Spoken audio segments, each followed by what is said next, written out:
Good day, philosophers. Now that we've really read some of these fundamental concepts in Aristotle's Nicomachean ethics over the last several lectures, the last couple modules, well, I want to sort of summarize how some of these ideas kind of all come together so that we can really grasp what Aristotle is talking about eudaimonia. And sometimes I think that if we just read Aristotle really just literally for what he says in the text, really the beauty of his thought or the impact of what he really means by these things can get lost. So this is really my reading of Aristotle's Nicomachean ethics. And so let me try to tie all these concepts together. We saw in the very beginning, in book 1, chapter 1 of the ethics, Aristotle make this grand claim about all human actions. He said that every craft and every discipline, and likewise action and decision, seems to seek some good. And that is why some people were right to describe the good as what everything seeks, right? And he said that not only does in every action are we seeking a good, all of our actions seem to aim at some highest good, right? And that highest good, Aristotle, of course, calls eudaimonia in Greek. But what do we call it? Well, he says that if we just critically reflect on our actions, we'll realize that everything that we do in some way is connected to happiness. It's either part of happiness or sought as a means towards our own happiness, our own eudaimonia.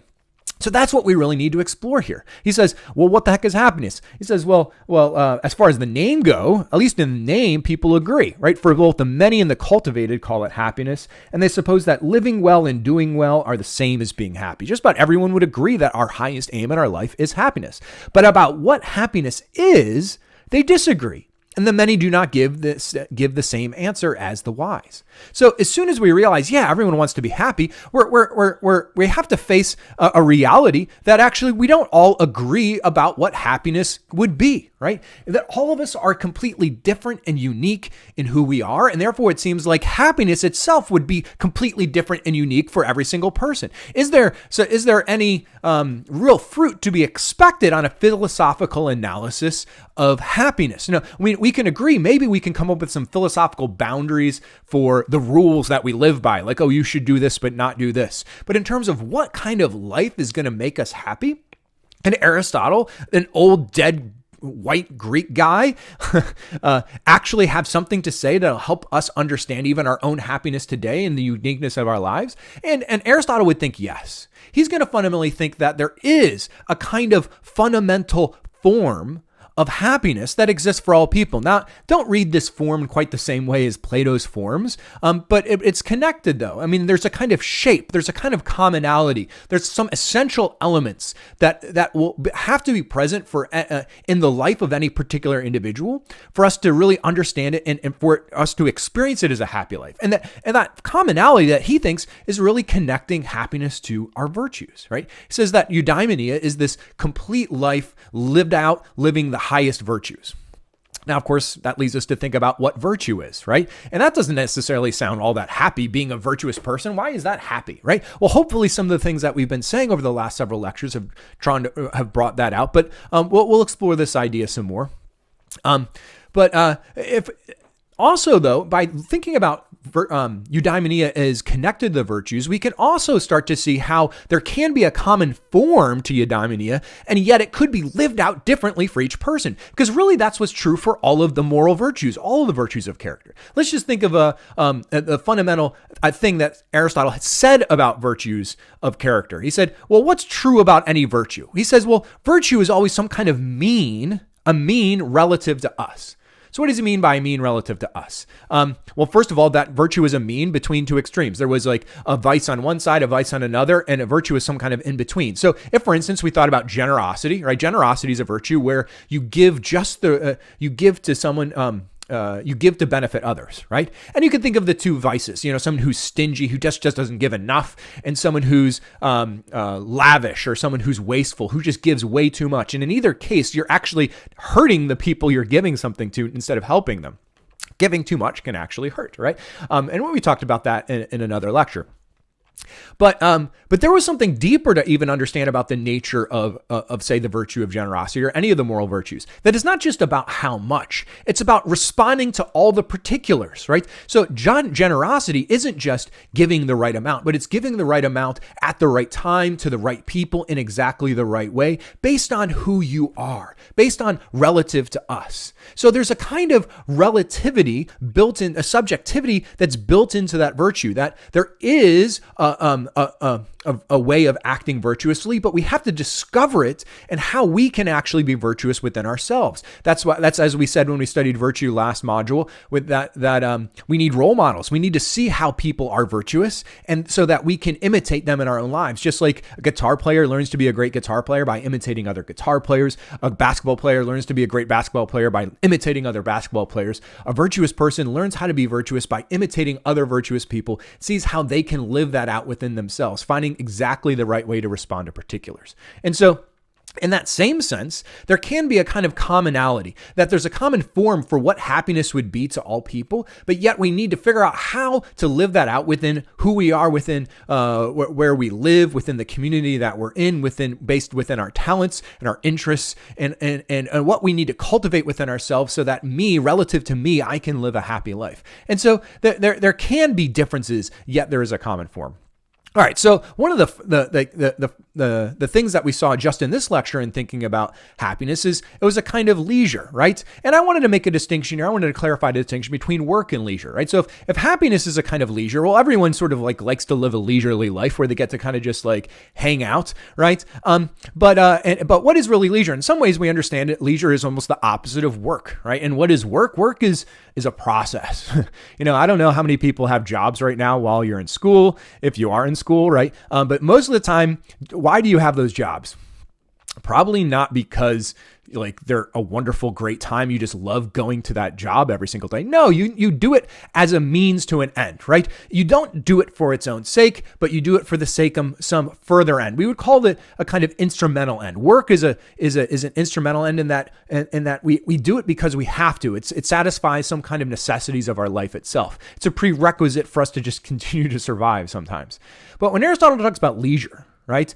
It's it's like when we're done work, we get to finally go and relax. But more importantly than relaxing, it's an activity. And remember, what was activity in book 1, chapter 1 of the Ethics? It was understand as something that's done for its own sake, as something that is inherently good, right? And so when we think of leisure in this way, when we think of leisure as getting to do what we ultimately want to do, not just what we have to do, like when we're working. So if you want to relax when you're done work, that's great. But think about some of those summer times. Think about even your time during the pandemic when maybe you all of a sudden had much more time to relax than you ever thought you had in your life. And was that satisfying? Were you really living a happy life, right? Well, Aristotle says that leisure is connected to happiness because it's when you really get to do things for their own sake. You get to do what you want. Really just what you want. And if you get to do what you want, that seems obvious that that's connected to happiness. But that doesn't mean that it's just hanging out and relaxing. Sometimes when you're doing what you want, you might even be working harder than when you're at work, right? You might work hard. I've encountered students in the past who go to school like it's work, but then and they sort of float their skate through it. But then when they're done going to class, that's when they get to do what they actually want to do and what they devote their life to. Maybe it's some type of hobby, maybe it's some types of craft, maybe it's a sport. But that's when all of a sudden your real effort kind of comes out. And so leisure is not understood as a lack of effort. It's understood as fundamentally doing what you want to do for its own sake. Now, what kind of things are fundamentally worth seeking for their own sake, right? Well, Aristotle fundamentally helps us to think about this is to say, well, if we're going to understand what happiness is, we need to understand it as the kind of goal of all of our lives. And even me in particular as the fundamental goal of my exact life. That, in other words, it's the kind of actions that I will organize my entire life around, that I will make the purpose of everything that I do in my life to be to achieving this particular goal, right? And so he said that there's fundamentally two ways of thinking about what that goal would have to be. He said it has to be something that's complete, something that's entirely for its own sake, right? And something that's self-sufficient, that doesn't need anything to be added to it, right? But in a deepest sense, that what we're after when we're trying to talk about eudaimonia is we're trying to find out what gives our life meaning, right? What kind of activities, what kind of actions, what kind of pursuit? If you think about what kind of college major you want to have if you're in college, right? what fundamentally are you? Actually, you guys are all watching this. You are in college, right? But what the college major you pick in some ways ought to be something that you want to spend your life doing, because it's gonna make your life worth living. It's gonna be a meaningful life, and that is what Aristotle describes as eudaimonia. Well, then we asked in this lecture if pleasure could be that end. Could pleasure be what we seek throughout our entire lives, the purpose of all of our existence? And I think in some ways that kind of falls flat just by saying it, right? Like, why do I live my life? So that I can have pleasure, right? And that even sounds weird in and of itself first too, because remember when we were distinguishing Aristotle's idea of pleasure versus Jeremy Bentham's, right? And Bentham seemed to treat pleasure as something that is just the end in itself. But Aristotle is going to say you can't seek pleasure itself as the end. And part of the problem is because when you do that, it seems to set up pleasure as something that in and of itself is separate from our activities, right? That you can sort of just try to get that feeling separate from what you're doing. In some ways, people kind of do that. I mean, think about what drugs are. What is doing drugs? I mean, no one probably enjoys taking needles and sticking them into their arms. Maybe you enjoy smoking stuff. I mean, I guess there could be some kind of fun aspect to that, but you don't smoke junk. You don't inject needles into your liquids into your veins because that activity is fun. No, because you kind of get some type of bodily reaction to it, right? But could that kind of pleasure be what our life is worth? That every action that we do in our life is ordered towards getting that feeling. And Aristotle says that temptation of trying to separate pleasure from the activities leads to kind of this self-destruction. That we realize that for him, pleasure can't be separated from activity. He called pleasure an unimpeded activity. It's fundamentally the enjoyment of activities. For him, we needed to sort of critically examine and try to understand what kind of actions are the kind of actions that are awesome, that are worth doing, that are inherently good and pleasant, right? And so we have to figure out what kind of actions are the kind that are going to fulfill us as human beings. Now, one of the tricky parts there when we were thinking about pleasure is that pleasure is easy. The bodily pleasures are easy. They're easy pleasures. You don't have to be good at drinking to enjoy drinking. Well, maybe you need to be at least a little bit good at it, right? But you don't have to develop certain skills. But the best kind of virtues kind of do involve skill, right? If you want to do something awesome like climb Mount Everest, you can't just do it. You need to become the kind of person who can do it. If you want to create beautiful music, you can't just do it. You have to become the kind of person. You have to put a lot of work and effort in developing yourself and becoming that kind of person first. And so that's crucial for Aristotle, that the best kind of actions, the kind of actions that are worth making the goal of our lives, that we're going to labor hard in our leisure to achieve them, well, they are going to involve us changing who we are to some certain extent, right? And now, what kind of actions are going to most fulfill us? Well, for Aristotle, ends up being reason. Remember, his definition of who we are is we are rational animals, right? We are real rational animals. And so in order for us to understand our particular human happiness, we need to understand how rationality ultimately permeates everything that we are as human beings.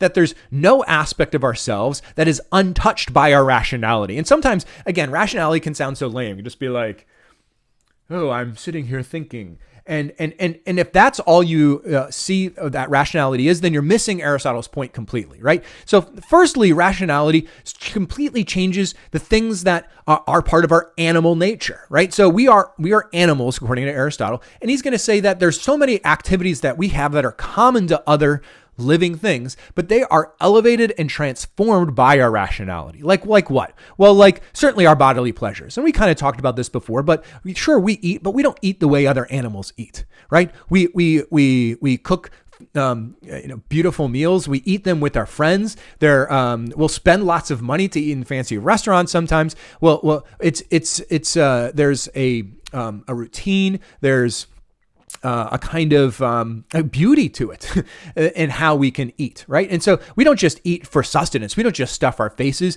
We choose our foods. We eat things that we'll enjoy, right?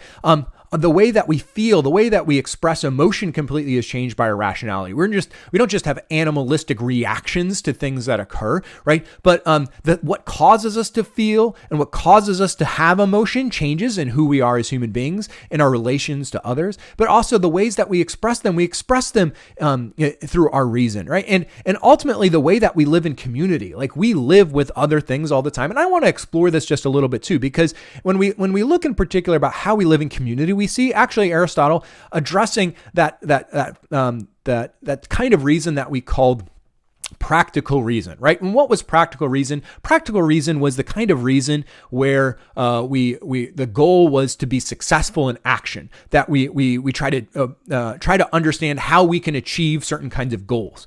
And as we live in community, we'll see that there's different levels to how our practical reason can play itself out. We know in some ways Aristotle said that sort of the highest aim, the highest end, the highest living out embodiment of practical reason was political office. But let's put that in context of some even deeper relationships Aristotle was thinking about. So when we think about community first begins by us living out our virtues of character, right? Aristotle says the virtues of character fundamentally have to do with all of our feelings and with all of our sort of common actions, eating, drinking, and stuff like that, and feelings like anger, feelings like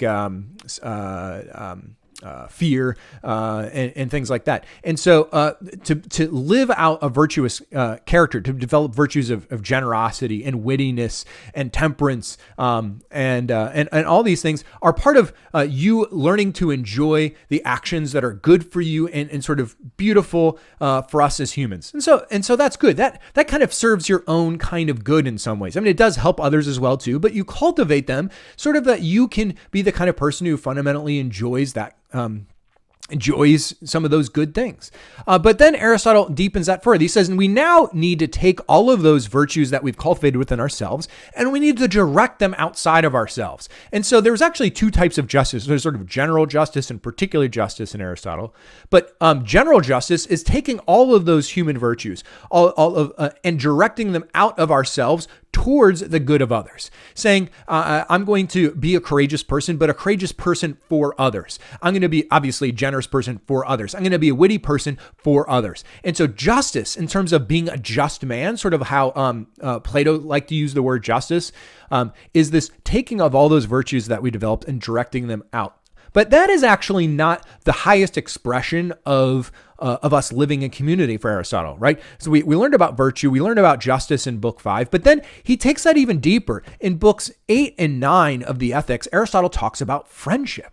And that is actually even a deeper expression of our practical reasoning, right? Because what is friendship ultimately for Aristotle? It's seeking the good of another person as your own good. Aristotle says a true friend is like another self. Or he doesn't even just say is like, he says it is another self. When you are a friend with someone, you seek their good as your own good. And so this is a kind of culminating aspect of practical reason. So when Aristotle said that human happiness has to be an activity of our highest virtues, and he says the highest virtue we possess is the virtues of reason, he says that this fundamentally plays itself out in one of its deepest senses in terms of our friendship with others. Right? And seeking the good of another person as your own good. And someone who's in political office fundamentally seeks to be almost a friend to the community, seeking, almost trying to be a friend to all people. Now that's impossible. Aristotle says true friendship is something that can only be, is very rare. But in the highest kind of political office, you sort of try to develop a community that is just, taking all of the individual moral virtues and directing them towards the good of the community as a whole. But even in our own lives, we can develop something that's even perhaps deeper than that, our true friendship with others, which is really, really hard. It's really hard to be a really good friend to a person because you have to devote your life to their good. Yeah, if there's no way you can be friends with someone and not know you're friends with them, or have someone be your friend and you not know that they're your friend, because for Aristotle it means someone is actively involved in seeking your own good and your happiness. So we saw that that was a key dimension to happiness then for Aristotle, friendship as an expression of our practical reasoning. But in addition to that, of course, we saw Aristotle think about rationality and how it creates new kinds of actions, that there's things that we can do as human beings that other beings can't. And this is deeply connected to our theoretical reasoning whose fundamental goal is to seek to fundamentally understand. But this expresses itself in our love and creation of beauty. Right? It's not just this sitting around and thinking, right? Like the thinker, Rodin's thinker, but it's engaging with the world, seeing the beauty in it and trying to create beauty throughout our own lives. It's fundamentally trying to understand things that matter the most to me and in general, and asking deep philosophical questions, but me seeking to understand even those most mundane questions that are within myself. And this all of this helps us realize that fundamentally happiness is something that can be completely unique.